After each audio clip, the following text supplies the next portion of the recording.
That's awesome. Are we on? We're on? We're live? Okay, cool. We didn't get the intro, but we're live. What is going on? You are back with DriveWire. You got Carter, you got Crawford, you got Corey. We got 3 C's in the house. The studio audience is becoming a thing. Yeah, it's growing. It's growing. It's crazy. It's crazy. I'm not ready for this kind of fame. So this show, DriveWire, is all about specifically helping artists figure out a way to actually get paid. That's our goal.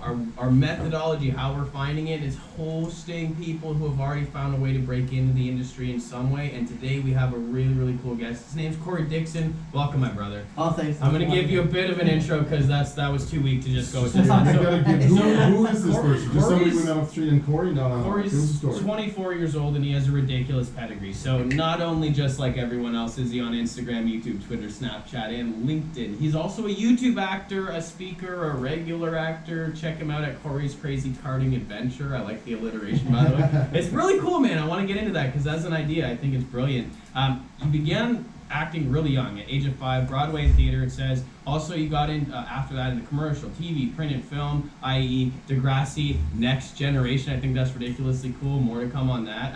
And then also some short films. I don't have like a long list of your short films. Do you have any off the top of your head that you were in? Yeah, we did some like there were student ones. I actually don't remember the names as well. No worries, we'll come back to it later. Yeah, some student films that some of my friends are working on, so I was like, you know what, I'll do it. Why not? Corey's an avid and outspoken supporter of bullying victims and mental health, which is really cool. We're going to definitely talk about that a lot today, which is one really thing.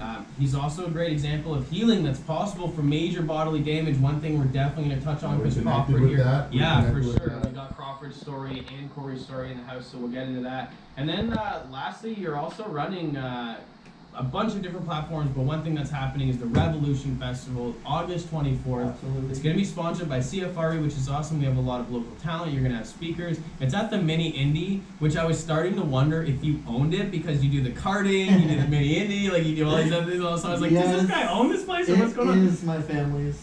Oh, so it is in the family. Okay, my family awesome. owns 40 MIni-Indy, yes. No worries, no worries. I knew there had to be something like that because I was like, you're just doing everything and there. I met the owner once, cool guy. Now we just do all this stuff together. You know, we're making a business. That's a super cool business, though. Oh yeah, no, it's awesome. So let's start with like the healing and the trust. So Crawford's story and your story overlap. We talked about that before the show. We had a really long conversation. We don't need to drag it on that long, but we can if it goes Just there. a little, yeah. You had like a really serious accident in 2016, like fell off a cliff. You had major back spinal damage. You had the elbow damage. Still in a place where you can't really feel the legs. Like Yeah, so I fell off a 50-foot cliff. Oh man, Hamilton. that's so crazy. And Those are things you just know you don't hear often. Like, I just fell off a 50-foot cliff. Like, what? No, yeah, it's not something you hear often. No. I mean, I never in the life of the day of me ever thought that I was going to fall off a 50-foot cliff.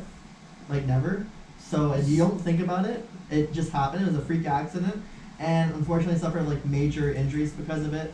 And I was in ICU and life support for like 2 weeks. I ruptured my aorta, had major brain trauma, had major damage to my spine. I was in a wheelchair for a very long time. Didn't think I was going to walk again.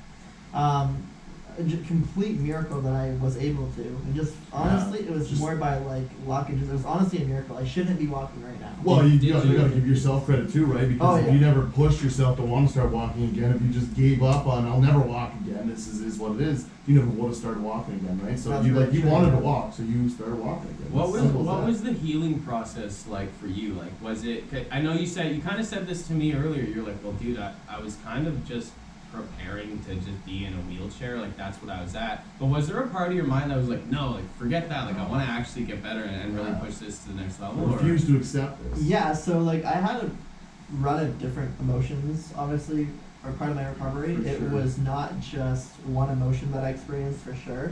Like the first little bit was just super depressing. You know, I thought I was gonna die a lot in the trauma center. When I finally woke up and I was out of ICU, I still had complications. Like, okay, you know what? Like this sounds like really bad. Like I'm really badly damaged. I'll be shocked if I make it through this. And you know, and then I kind of shifted gears and eventually wanted to try to fight it, which I did. Like I pushed so hard. Like I you know, I couldn't drink on my own for for my left arm and stuff like that. And And The just my body thing.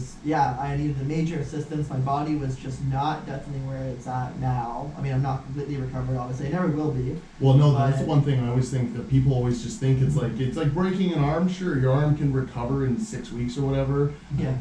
But that arm is going to be damaged, or I break my foot, but my foot takes 3 months to heal. But that foot isn't healed in 3 months. The damage that's within, for healing's a forever thing. Like we're always trying to make better progress along the way. Exactly. We're only 3 years. Like when did the incident? So yeah, it happened 3 years ago. It was 2016, February of 2016, and I was hospitalized for over a year. Oh wow. And then I did a lot of physiotherapy after that as well. Once I was able to somewhat walk, I was walking with a walker for a bit, and then a cane, and then Progression I just steps right there. Progression steps, absolutely. Like it was just, and and then once I think it was like once I was walking, even a bit before that, like even when I was in the wheelchair, I was kind of like, you know what, is this game of my life? I'm gonna make the most of it. Absolutely. And the fact that I was still alive, I was like, you know what, I'm still gonna do cool things. I got wheels. This is awesome. Yeah, I was in wheelies down the hallway.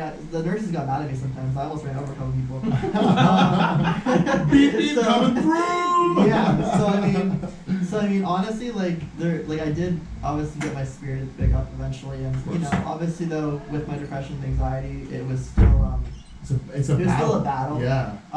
But yeah, you know what? It was just making my recovery process. It was a day by day thing. I experienced different things throughout the recovery process. A lot of pain, a lot of just weird symptoms. Sometimes there's setbacks, and then it's like Yeah. the setback is almost more of a motivation to keep moving forward because yeah. it's like I was here, but now I want to be so much further where I was. Yeah, like I get frustrated nowadays when when I have to go to the hospital for a checkup because it's not a place that I want to be. Yeah, it's not a lot of good memories there. No, it's really not. Like I have a lot of PTSD even from the hospital, so I try not to go there if I don't have to. Even with my ongoing conditions. Mm-hmm. So, but I live day by day, and that's what you really have to do because Absolutely. It just goes to show that in a blink of an eye, you can lose your life. Your life can be altered very drastically. Mm-hmm. So I think the best way to take life is day by day and not, focus too much on negativity and stuff like that. Negativity doesn't get you anywhere in life. No. That's I guess a message that we never really talked about before. That's one thing that I've always just kind of ever since the incidents, it's just I can't let the negative overcome the positive because at that point what benefit do you get to yourself? There's no benefit when we're just trying to. There's always the negative, so it's all positivity. Yeah, for sure. It's sometimes even difficult, right? No, absolutely. You've It's a got fight. people, especially as we're going to touch on later with the mental health aspect of things. It's a huge part of mental health is the whole, learning to cope with depression and anxiety. It's not about getting rid of it because people with depression and anxiety, they never get rid of it. There's no sudden fix for depression and anxiety no matter what you say.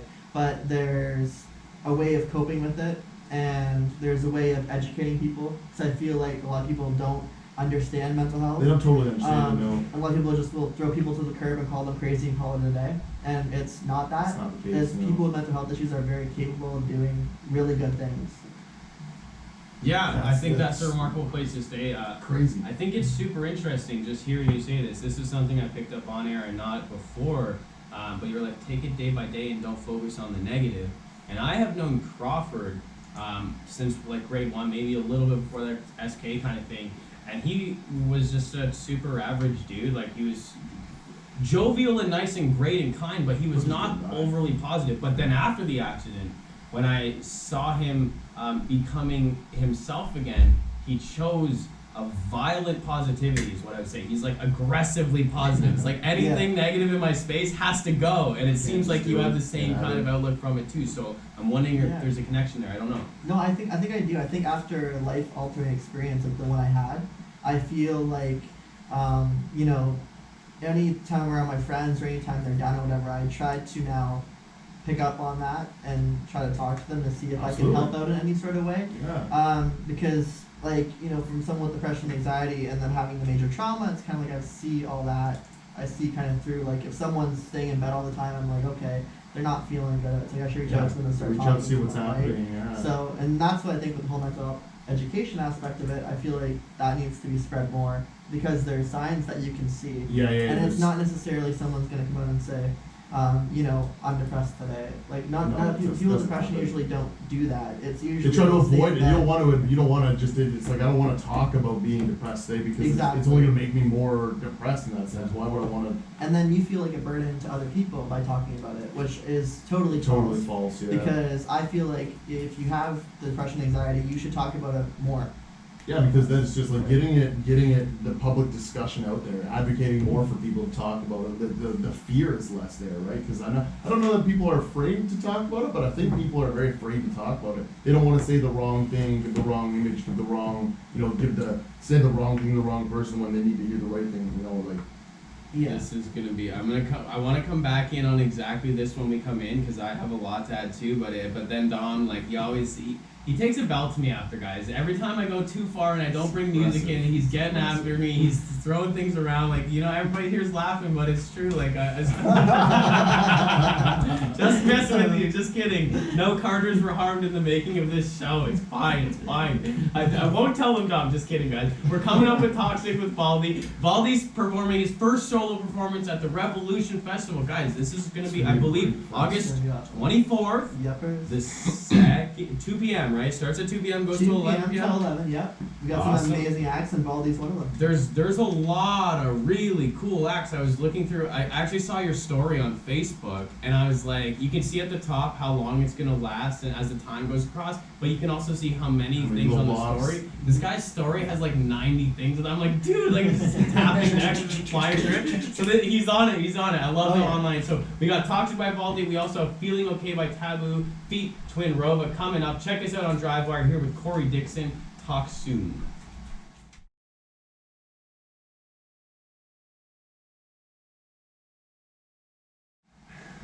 As always, making a fool out of myself, asking ridiculous questions and getting ridiculous answers. So I asked earlier so Corey does Corey's Crazy Karting Adventures at MIni-Indy 401. The Revolution Festival is also at MIni-Indy. I asked him earlier, hey, like, is there a relation? And he's like, yeah, my family owns it. Well, Dad is sitting in the room, and I was like, hey, Dad, Ryan, what are you doing? He's What like, do you do, I sir? run the MIni-Indy. That thing that he mentioned earlier. My bad on that one. My No, I bad. was just joking around with that. My dad doesn't know that. No, yeah. My family doesn't know that. I just pay a I don't know. ridiculous You amount of money to said film family. it. I just didn't think it was like nuclear family. I thought it was like uncles and grandparents. I don't know why I thought I mean, that. I don't know that that I've part ever too, I mean. referenced my uncle in a family reference. I'm usually like, You my would never uncle. say family? No, I'd say my uncle or like my aunt, but I'd say if my family. Well, listen, it's nuclear family. Go to Nuclear. MIni-Indy. Buy, if there's beer there, buy some beer because there's always a good markup on that. Don't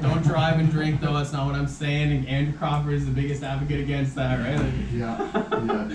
Nevertheless, August 24th, 2 p.m., MIni-Indy, which is just off the 427. 401. Oh, 401, sorry, in Toronto, my bad. Revolution Festival. You're doing a really cool thing with that, Corey, where you're taking, is it 100% of the proceeds going towards mental health? Exactly. So At we're taking all the Jack.org? proceeds. Yep, Jack.org. Nice. Which their slogan is literally revolutionizing mental health. Cool. They're a great platform for mental health. They go into schools and help educate about mental health and obviously educate the youth as well about mental health, which is perfect, which is right up our alley. So yeah, they're the charity of choice for this particular festival that we're doing. It's an all-day festival from 2 p.m. till 11. We have arcade games, we've got carnival games, we've got like big blow-up games for the kids. We have all sorts of stuff. We have a petting zoo. We have a live animal show. We have amazing performers. We have the go-karting will be open, so it's both indoor and outdoor. And yeah, it's good. It should be a great event. Sounds like a festival you don't want to miss. No, you don't want to miss this. It's gonna Sounds be good. incredible. It's gonna be good. I'm stoked for it. So what's the connection with you and mental health specifically? It's you mentioned earlier depression, anxiety. There's lots. There's ADHD, the ADD. There's antisocial. Like I feel like I have like the opposite of that, like an overly social. Like it causes me. It's just as many issues. I'm just way too friendly with way too many people. Yeah. It It gets weird sometimes, man. It gets weird. But for you, what's the connection? Why donate so many proceeds when you could be, making money on a concert? Well, without like naming names, like mental health is a huge part to me, like personally to me, because I do have diagnosed depression and anxiety, and I've been down that road. You know, I'm not afraid to say that I see a therapist twice a week. I'm not ashamed to say that. Shouldn't be any shame to be had in No, saying exactly. No shame around mental health. And, you know, the other thing too is I have been on the mental health unit at a hospital for my depression and whatnot. So I've been there, I've been down that road, and I know exactly what it's like. And beyond that, I do have friends that also, unfortunately, suffer from mental health issues as well. I have some that have actually, you know, attempted suicide, ended up in the hospital, and it was pretty serious. So, I mean, it holds a very close place in my heart, and I think, like, also, even with myself, like, my panic attacks can trigger my very real physical issues, which is my SVT, my cardiac conditions and stuff like that. So torn aorta. I was saying, you don't want to, you don't want to mess with that at all. Exactly. So when people say that mental health is just in the brain, okay, yes and no. You know, panic attacks and stuff and your depression, they cause really, really, you know, real physical issues. You know, being depressed makes you extra tired, doesn't want you to go to bed. That can lead to blood clots. That can lead to all sorts of different stuff that you don't want. Anxiety can lead to, you know, the panic attacks, which lead to rapid heart rhythms and stuff like that, and cause very real physical issues. It's like a chain reaction. Exactly. So when people say mental health is just in the brain and there's nothing really to worry about, I say no, not true at all. To add to your point, like I 100% agree with you. Like, okay, I don't want to take it too far weird, but the emotions that you experience are chemicals in your body. Chemicals in your body are what they call triggering cascades of other chemical reactions.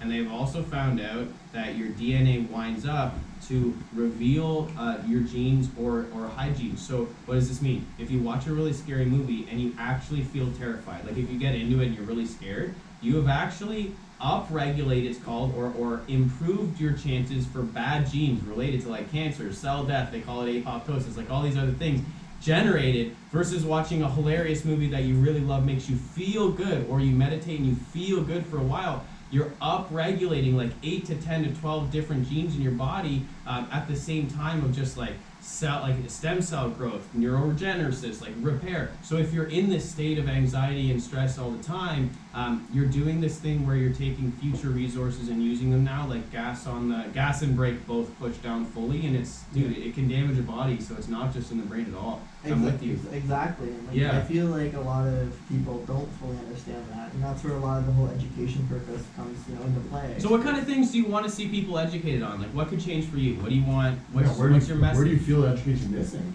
Well, I mean, for starters, with society in general, like I feel like just a lot of people just don't understand it. Like we have a lot of awareness out there. It's either people choose that they don't want to listen to it, and then there's people that don't really fully understand it because it's not being taught to them properly. So I'd like to see it like more education in schools, like obviously more graspable, maybe like maybe more not, I wouldn't say a simpler explanation for people to understand, but it's like I want you to maybe understand it simply, and then we can dig deeper into it once you want to learn more to kind of educate yourself. Or how would you Yeah, like that, and also like for example, like I mentioned, I have been in the hospital for my depression, and the one thing that I noticed is that the people that had schizophrenia and stuff, the people that were violent, I can understand why they had to be like in a separate area and stuff like that. For sure. But the whole mental health unit, for the most part, and like in hospitals, it's almost like a jail, and it doesn't. Really? And it really does feel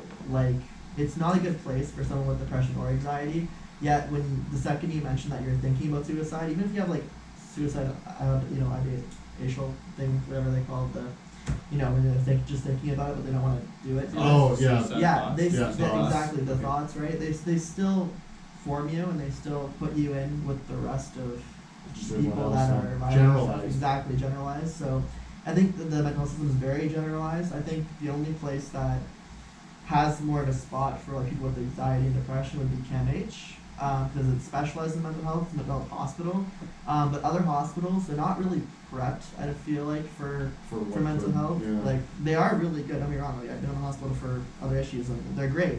And they are good for mental health to a degree, but in the unit itself, I feel like it can be a lot better. There could be more to be done. Exactly, like when you go in there, like you feel trapped, and then you feel claustrophobic and you don't want to be there. Yeah. It's like, why not make a unit? I mean, yeah, okay, it's going to cost a bit more money, but why not make a unit more specialized for people with depression and anxiety and kind of separate them? Because it would help you know, so much. It would help yeah. them. It would help the people. It would help the people that are coming specifically for the reason. Yeah.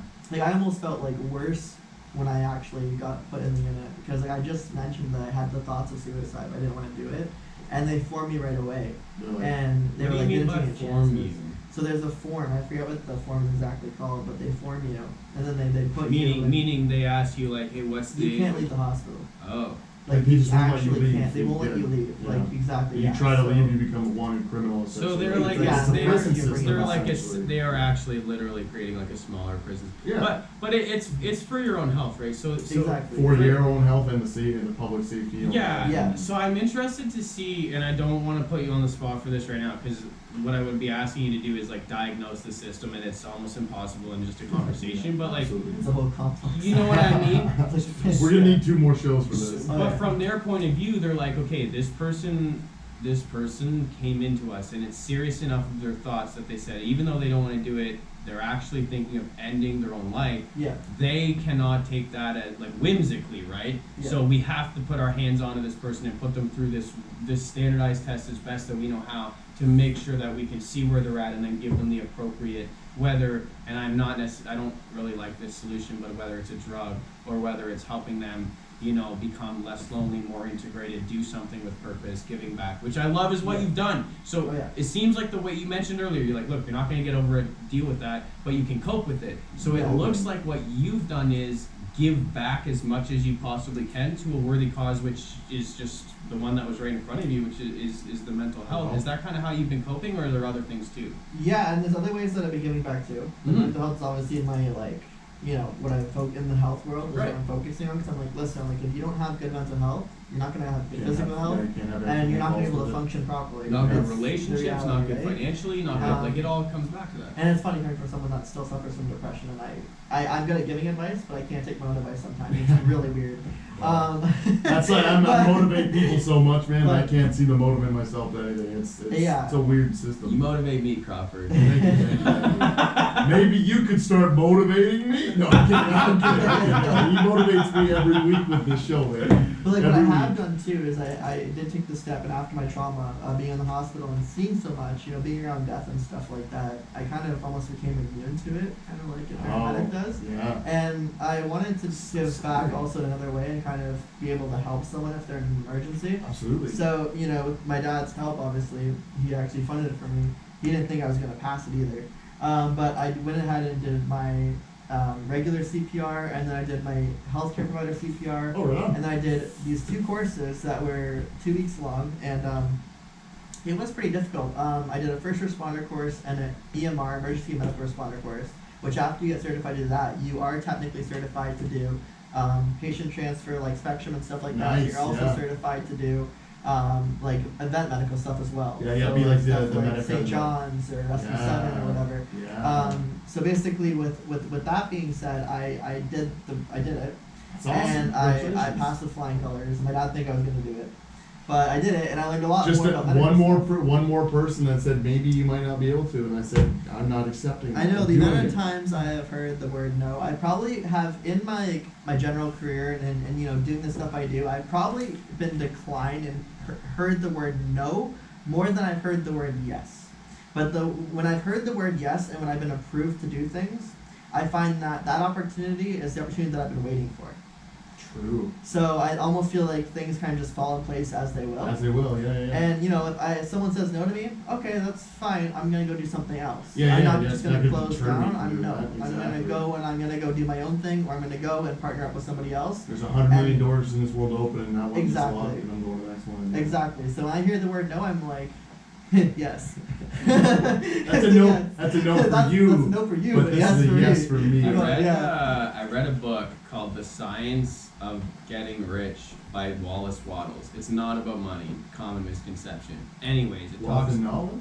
Okay, it talks about exactly what you just said. I'm gonna bring it back to this, where it's like, if you get told no, or even worse, where you're like the ones that tell me yes are the ones I'm waiting for, which is cool. But also, if there's one you're waiting for and you've lined it up and you're meticulous and you set it up and it's exactly perfect and it falls through, if you remain grateful and keep doing the work, there's a bigger one on the other side of that. And I have found that's true for me. Like even for this show, first meeting Dom and Fran, going to do a metal gig for like 12 people in the audience, and most of the 12 was bands that were playing on the same day, and it was kind of like a lower end night, but it developed into a show that developed into now guests and meeting you and meeting like other bands and people are reaching out to us, hey, we want to come on the show, we want to get our so it's really developed itself into something by not accepting no. I love that you said that, man. That was really cool. Good one. Yeah, really like that. It's important. I go by that a lot. I say it's this one probably keep you going too in life. Is just never accepting no, because I don't want to. I'm not looking to hear no. Yeah, I don't It's not- stop. I'm very persistent. So Good, when I say good. when I hear no, I'm like, oh hell no, I'm doing this. So or like I'll like make my own stuff up. You know, I got a camera. I'll be like, all right, I'm gonna my own YouTube I'm gonna video do my now. own That's stuff fine. now. Yeah, then That's I fine. don't need you. Okay, so this show is by and large created for artists. So there are two things that you do extremely well that are directly relevant, and I want to talk about this one first. Okay, so you have a demo reel on YouTube. There's parts of a new upcoming series called Yeah. The Injustices, Yeah. and there's a scene in it that got me, man. I made Stacy watch it like 5 times. She'll nod and she's like, look, she's smiling because I was like, this is so good. And you kind of similar to Anthony Hopkins when he's like, I ate his liver with fun. Be like, you just believe that this kid is gonna like shoot this other dude with the thing. So like, when you're in it, how do you get in it? Oof. Okay, so The Injustice was like, you know, it's all in post-production right now, right? I can tell you some of the scenes, obviously.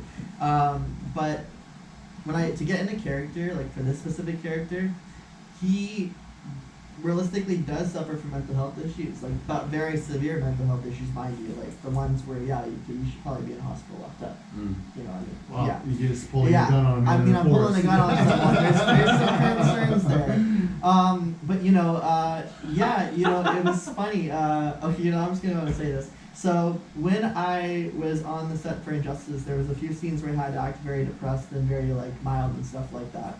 And at that particular time when we were filming the Injustices, like the very first couple episodes, it wasn't difficult because not only did I recently lose like the girl that I was with at the time, who I was with for like 2 years, so that was really painful to go through, but I had a cardiac alert service dog, and she actually, her story made like headlines. Whoa.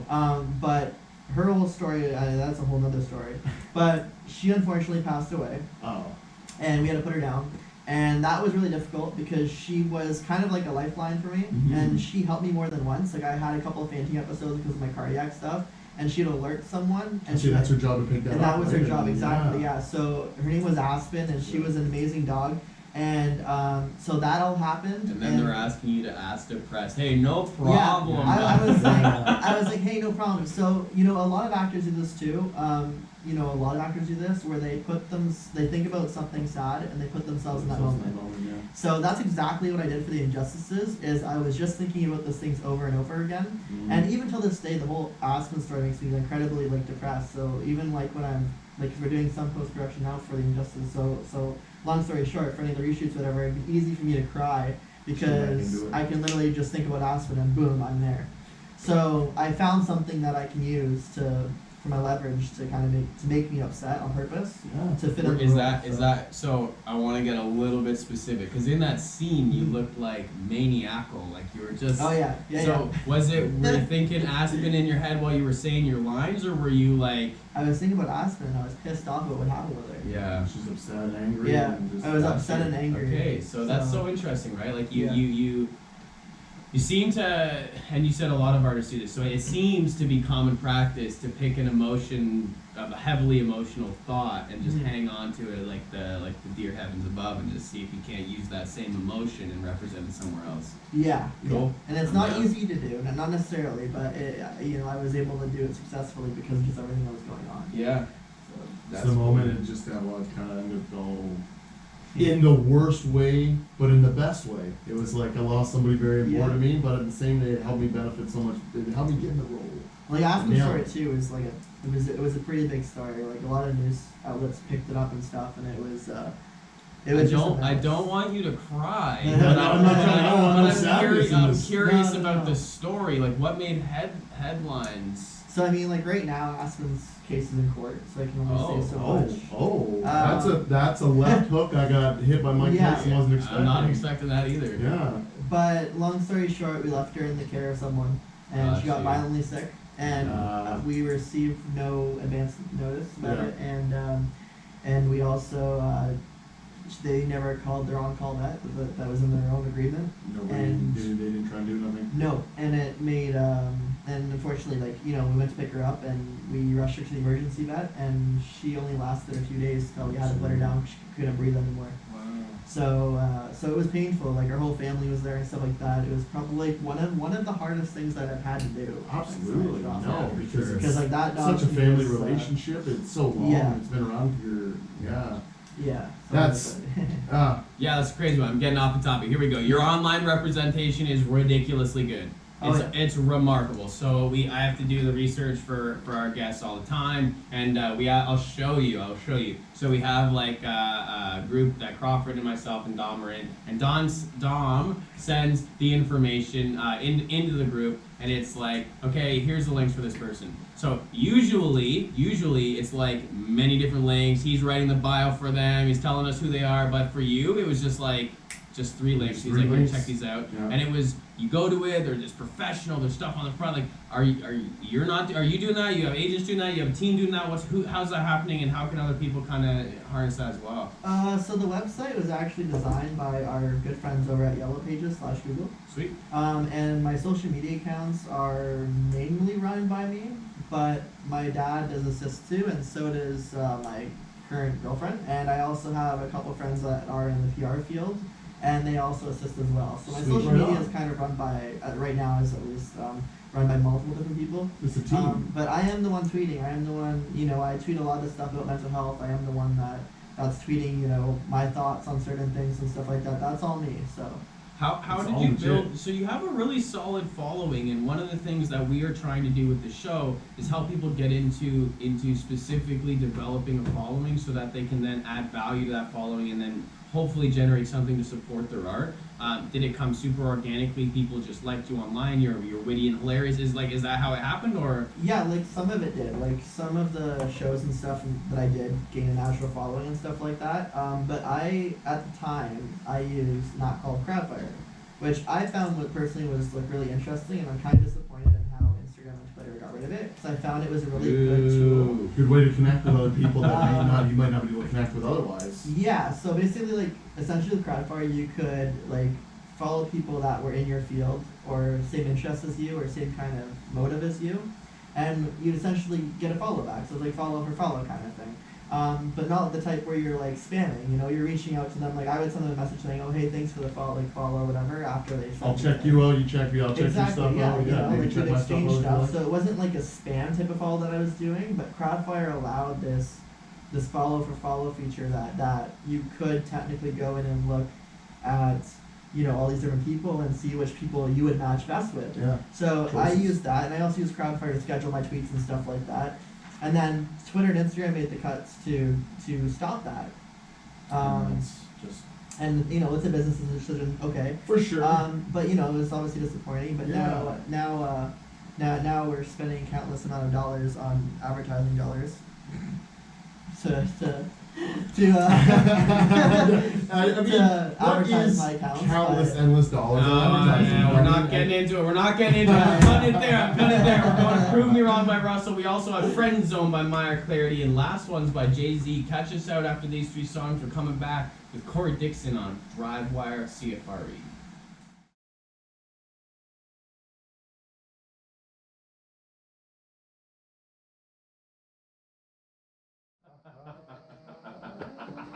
Yo, welcome back. You got Carter Crawford and Corey at DriveWire. Usually genuine laughs. CFRE Radio, usually genuine laughs. It was a genuine laugh, man. I'm laughing at everyone. We're all talking so loudly, and it's I like love that. 3, 2, and then it's silent. Yeah.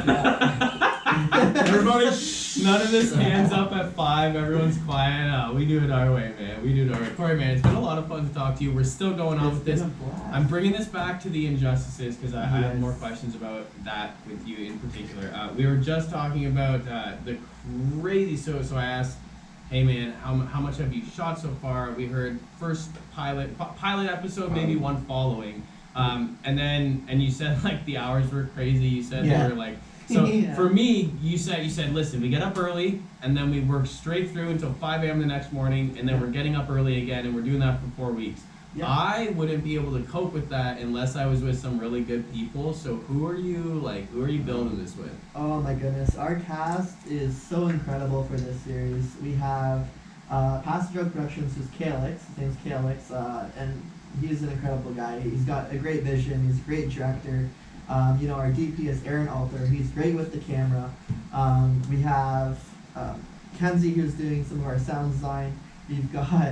We got David, Mika, who are incredibly we got so many great actors behind this too, like not just like the crew but the actors. I had a kissing scene with Mika. I'm sorry, Mika. It was a little awkward, but we made it work. Like we made it work. So like, let's Is it real kissing, fake kissing? I thought it was acting kissing now. No, it was real kissing. Apologize? Oh no, we fully macked on camera. I apologize. So is it like do you enjoy this person's company and you're like eating like Doritos whatever for lunch in the lunchroom, you're doing your thing, and then it's like, oh yeah, in about an hour we have to go and we have to do this scene. Like what's that like? Is that weird? Is it awkward? Is it? Yeah, well no, like we had like some scenes we were able to rehearse a little bit, but other scenes were kind of like we had to jump into it and do it. Yeah. So a lot of us kind of read the script obviously beforehand, which you have to do to get kind of like the storyline and stuff. And I was still a little confused. Like it's better when the director is on set explaining things to you, I find, because with Calix, like we were working together like one-on-one with each other on set. So he like kind of showed me like what he wanted out of me, and we got like the best out of me because of that. And we got Richard Walters, who was one of the producers on the series as well. He would play Tiny, lead character on Degrassi, the newer one. So we got great people on this set, and everybody was like family. Like if one of us was tired, like everyone was there to be there for each other. Bring you up and yeah, and like we find ways to kick up the energy. Like we were doing like some shoots till like 5 a.m. It was brutal. Wow. Like it was like we were exhausted, but we managed to get it done, and it looks incredible. Like I can't wait for my supporters and everyone else's supporters who are on the set of this to see this series, because it's incredible. We're actually planning on doing the actual pre-screening for it at a Cineplex theater. We're just gonna rent one out, and we're gonna do an actual. Cool. You're invited. Thank you. Oh man, I wasn't even gonna ask. Oh my god, I feel gifted. Thank you. But yeah, we're gonna do like a whole like red carpet premiere and everything. It's gonna be, it should be a blast, and there's so many people behind this series. I'm trying to think of like just names to thank, but like there's so many people to thank. Like it's incredible. You end up naming 30 out of the 60, and those other 30 are like, what about us? We're like, there's so many people. Watch, blow them up on Twitter. Blow them up on Twitter. Make this public. I'm gonna like a text after this from one of them being like, you didn't mention me. Be like, I'm so sorry. And there's so many. I was on the spot. It was hot at the moment. So I'll look at them. Get them like a Tim's card or something. How excited are you to see the pre-screen? Like I'm not an actor. I've been on stage. I've seen like videos of me performing songs, and it's like rad, and I'm stoked to see it. But it's not okay, let's work for this long a time to make this video, and then we don't see it, and then we see it at the end, and it's going to be released to the world, and we're all like, are you like 10 out of 10 stoked? Like we're 100%. Like, I've seen some of it, obviously. They let me have a couple of my scenes to post for my demo reel. Right on. Which looked rad. We saw them. They're awesome. Super cool. Thank you. The LG commercial was that was one of my favorite ones. I mean, there was so much acting. The acting was phenomenal. The commercial itself made me chuckle. It was awesome. I loved it. But yeah, with the series, like the scenes that I've seen and like whatnot, it kind of scares me. I'm kind of scared of my own character.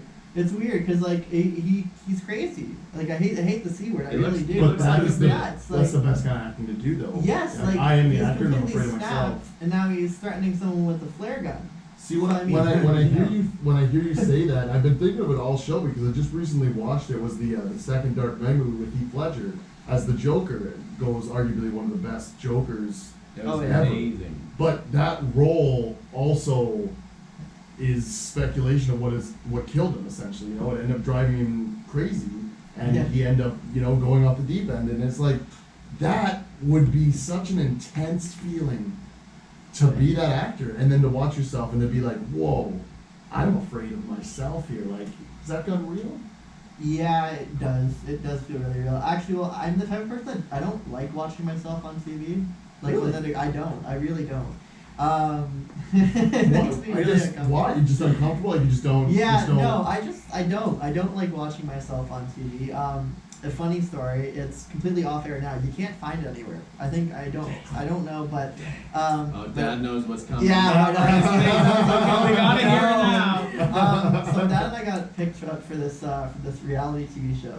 Obviously, like scripted. This one was scripted. Okay. Well, I mean, I was fooled. I thought reality was all. Yeah, and I went ahead and I was like, oh, you know what? Like I know I was acting. It was fun. I'm gonna tweet all about it. I'm gonna post all about it. So I did.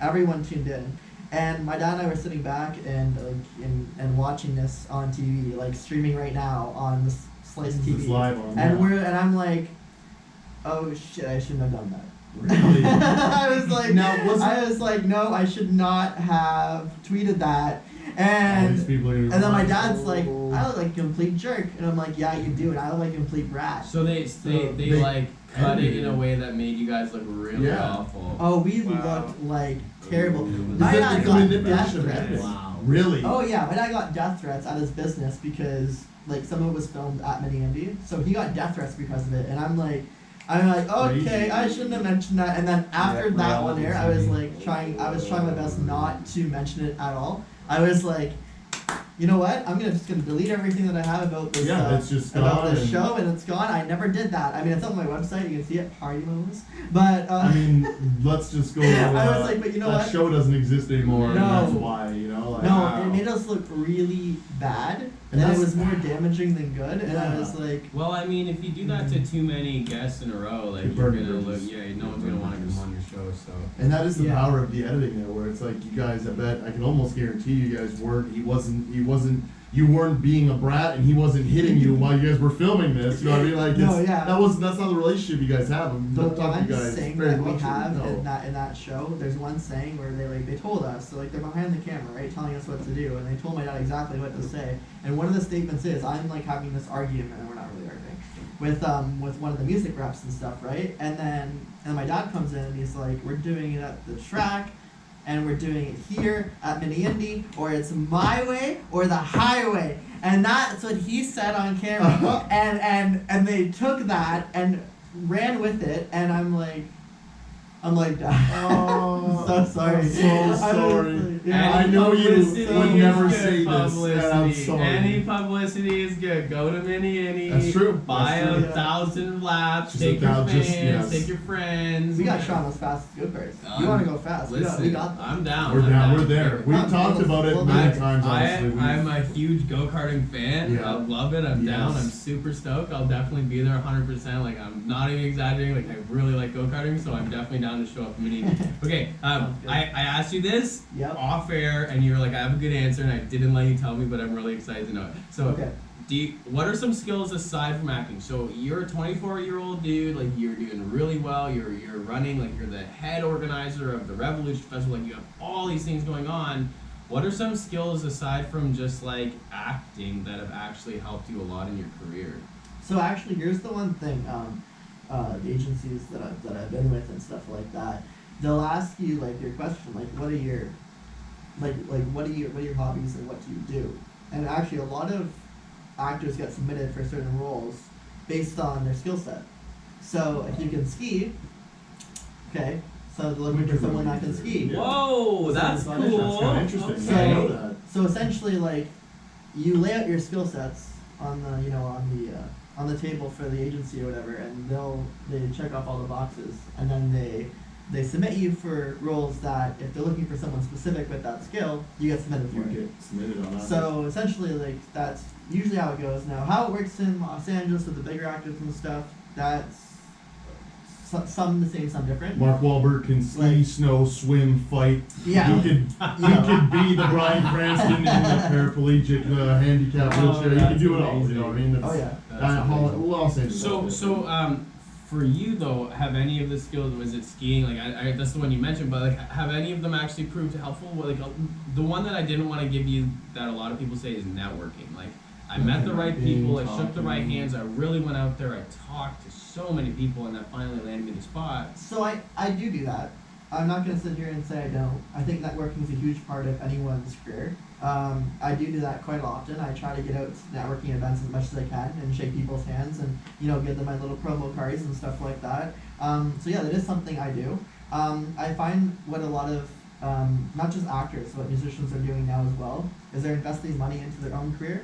So that's happening more and more now. A lot of people want to create their own content and put their own vision into it, and they'll hire a director and stuff. Is that what you mean by pumping the money towards themselves? Is like they then hire the people to create their own content because they don't want to have to apply to people to do Yeah. their content? So like they'll kind of have a vision for what they want, and then they'll go to like a director or something like that, and essentially hire the director create and this writer and- and stuff like that to do all the writing and directing and stuff and producing for it. Oh, really? And then Okay, that's very cool. and then for like artists and stuff, a lot of them have to unfortunately spend.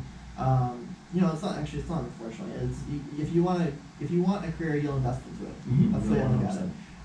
it. So a lot of musicians will have to pay for someone for a music video, right? So it's the same way kind of in acting, is that if an actor is sitting around doing nothing and they get bored, and they obviously love acting, they want to do it, they might save up some money and go ahead and invest into something to help their career out.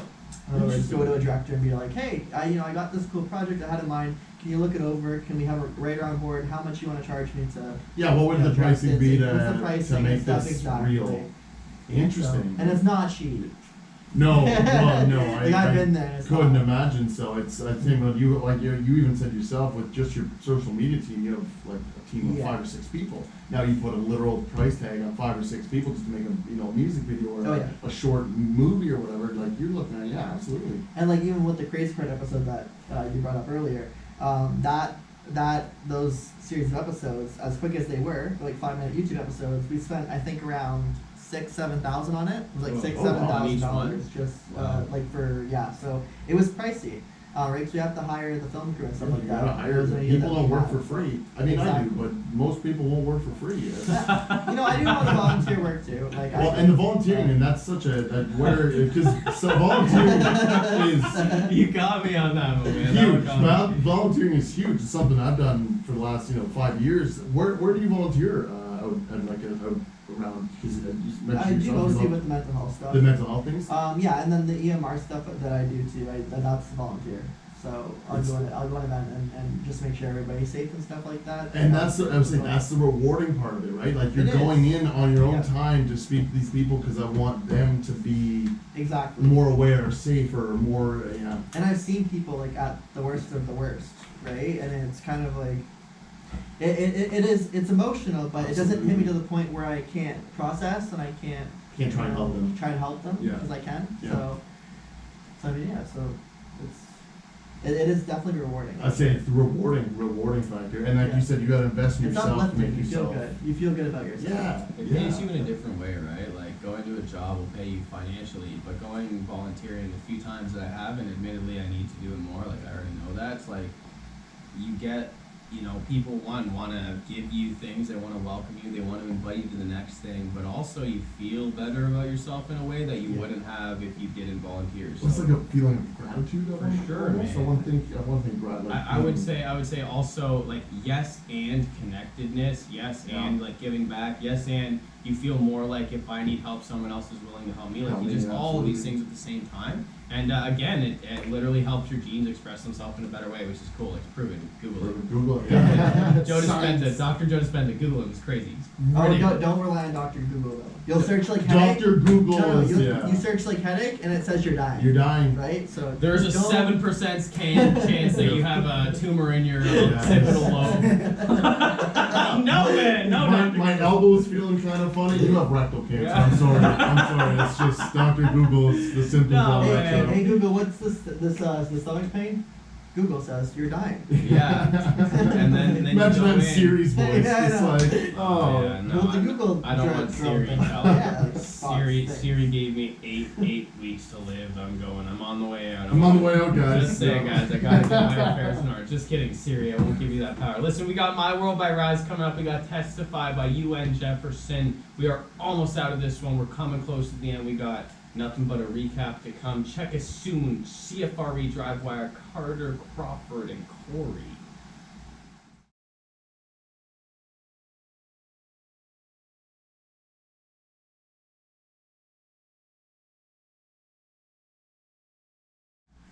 We're back. DriveWire Radio. Crawford, that's why you're here, man. You just keep it interesting. I just gotta fill. I gotta humor the people. So thank you for sticking along this long. We have a special announcement from the one and only Corey Dixon in the house. I'll just let you take it from here. I don't even want to lead into it. Yeah, sure. So I did sing in a choir back when I was in elementary school, like a church choir type of deal, and I kind of cut singing because I was more focused on acting and stuff like that.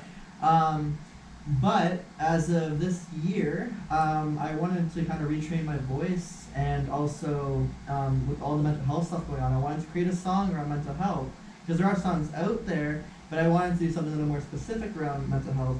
So with the help of the absolutely extremely talented, such a great guy, amazing guy, Michael Hansen from Glass Tiger, he is also doing the music for this Injustice series, and that's how we met. Oh, so it all comes and together. then Drop Top Alibi as well, who you heard on a previous episode here. And he also is my dad figure in the series as well. So he's also acting in the series, and he's doing the music for the series, which is incredible. That's a sweet role he has right there. Oh, 100%. So basically when I approached Michael Hansen, listen, I want to do a mental health song. He's like, sure, let's do it. So we're currently in the studio right now, finishing it up, and it definitely should be out this year. And I'm excited for people to hear it. So you're gonna hear Corey sing, and this is also completely unannounced, but why not? And I'm also planning on doing a cover of one of the soundtracks from the musical Dear Evan Hansen, which was just here in Toronto. And it is a very well-known musical. It's also based around mental health. It's has a lot to do with it. And I actually would see it personally. I couldn't believe how well done the musical was.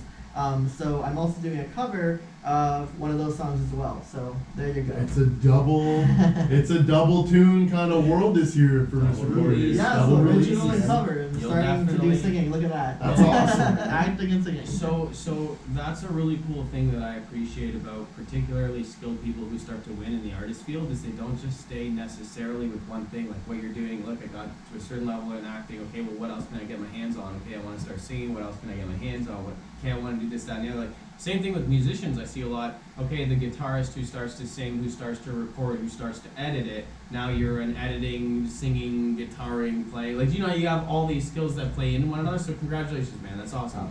There's that one statement that a lot of people say. They say, listen, in the entertainment industry, right? They'll say you got to focus on one thing and put your energy there. If you want to be a singer, you be a singer. And I'm like, no. It's like if I want to kind of test the waters in different avenues of the entertainment industry, and if I want to be artsy about it, I'm not just gonna stay with one thing. I'm gonna take advantage of everything. Yeah, I'm gonna do it all, right? And get experience of everything. I used to do, volunteer stuff with Z1035 and whatnot, and I had my own online radio station as well, right? So I did the radio avenue. I learned about that and stuff like that. So I'm not gonna limit myself to just one thing. That's not the way I work. Yeah. right? So Creative people are typically very much not that way. I'm not that way either. There's no way it's happening, and I like that. Okay, so this is the time of the show where I get to tell you what I learned from you, which is my favorite part, honestly. I have like 7 things here, so yeah, it's pretty good. It's pretty good. So the first thing that caught my mind enough to write it down was you. I don't even know if this was in the show. I think you said it on the air, but it might have not. But you were like, about the fall, you were like, man, if I end up in a wheelchair, like, whatever, I'll just make the most of it. And I was like, damn. Like, to say, okay, but, like, yes, society or in this case, just gravity, like, can put me in this position, but the one thing that I'm not going to do is relinquish my good attitude about it. I like that. I like that a lot, and I think that's ridiculously powerful. The second thing that I have is really close to that. You said, take everything day by day and stay positive. The reason I highlighted it is because, like, this is one of my closest friends here, and I'm pointing at Andrew Crawford, and he is exactly like that, where he's like, everything about it, like, I have seen Crawford have things happen to him that should legitimately make him angry, and he's like, ah. And then 1 second later, he's off. That's such a legitimate reaction that I do too. Like, God damn it. But then it's gone. Whatever. Like, he's just focusing on the good thing, and that Yeah. gives somebody, I think, a better life overall. If you're focusing on the good thing, then you're playing it into the good thing. Maybe now you're doing some good things, like a freaking festival, man. You're putting on the Dad's go-karting place. By the way, 401 Indy, check it out. It's awesome. Like, we're gonna get some free laps. I don't know, maybe. We will be there. We will be there. But you decided to do something positive with it, man. I like that. And you said to hell with the diagnosis. No, I'm not gonna deal with that. And let me see if I can make a positive dent in the universe. Like, I like that, man. I really like that a lot. You don't accept no. I don't remember how it came about. I wish I did, because the way you said it was like, nah, like, I'm not dealing with that. I was with when applying to different jobs, and somebody coming and saying, this is not maybe a role for you. Like, not the role for you're maybe not the role for me, and I'm gonna go on to the other. So maybe we'll get this on extra content on DriveWire online. I'm gonna ask you about, like, what you do to keep things in the funnel. How do you make sure you're gonna stay busy when the project ends? You know, after August 24th, after the show, what next? Yeah. I'll ask that. But when you were getting told no for a gig, like, I know a lot of people who might get really, like, shut down by that. Like, oh, they said no, it's over. It's like, no, man. You have an abundance mentality where it's like, okay, if not you, then someone else. You're not strapped into one result, and I like that a lot, man. I like that. Okay, here's one that you didn't say, but I'm going to say it on your behalf. Use the new technology while it's here. You talked before and after. I think you called it Crowdfire. Yeah. Is that the name of the app? It was a good app for social media, but Sweet, but it's gone. Now. It's not entirely gone. They still have some features out there. But, like, for it, the functionality's gone. Yeah. Okay, like, cool. the main stuff people are using it for is like both Twitter and Instagram are like. But while it was here, you used it.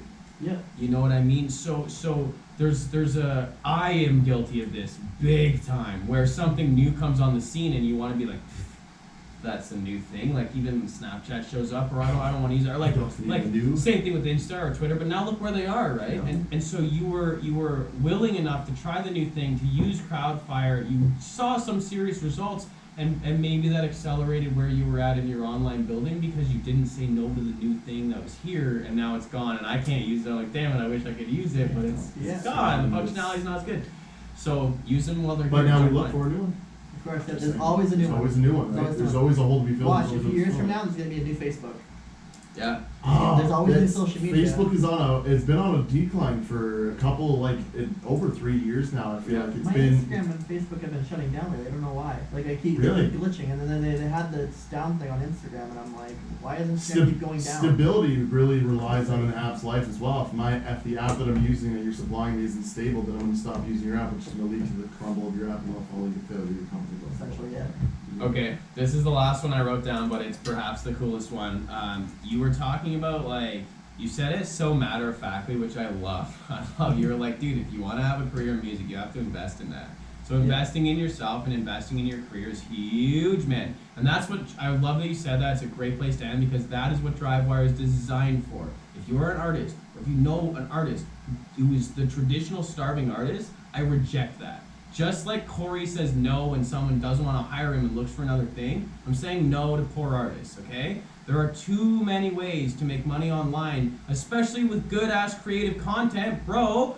So what we're going to do here is find a way to help you invest in yourself, to invest in your career, to invest in your art, to actually get it off the ground. That's the whole entire point of this. Corey, you helped us get one step closer. Thank you for being here on Yeah, DriveWire. Thank you so much for coming in. Yeah, thank you so much for having me. All right, we have one song coming up after. It's chosen by KO, and then it's going to go to whatever plays after that, and you're no longer under our control. So, Thank